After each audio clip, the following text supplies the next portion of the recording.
Feedback is really, really important in all of your learning journeys.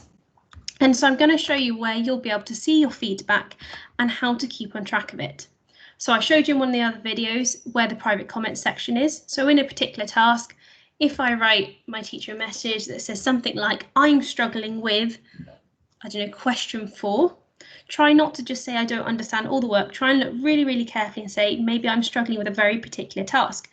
Your teacher will then receive a notification in their emails when they can respond back to you. Now, the thing I find always as a teacher is I might write you a bit of a response to your comment, and I don't get any response. So this is what I want you to do.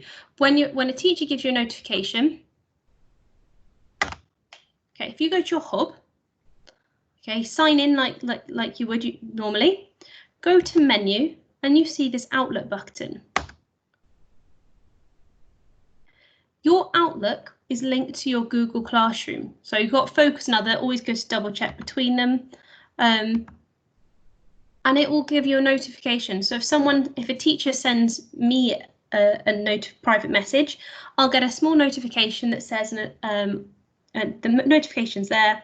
And I can also read some of the comment, and it tells me where that comment is. So I can press either go straight to it, or I can go and find it on my Google Classroom and read the feedback that's been given. Your teachers are planning to use this private comment bar to give you specific feedback. It might be just a well done if you don't have any improvements, or it will be a guide that says look on your document for more specific feedback. So teachers can write on the work that you've handed in, or in here it will say look at task 2.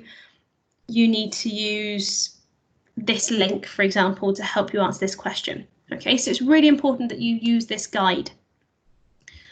Okay, we would like you to start making sure you're now using your hub emails. It's the best way to keep on track. Your parents and guardians will also be invited to be a part of your Google Classroom. You'll actually receive an email when they accept, so you'll know they'll be able to see it, and they will actually have the choice of a weekly or daily update to see which tasks you have and haven't handed in. Okay, you should also get small updates every so often from Google Classroom to your hub emails as a little reminder of don't forget to hand this task in.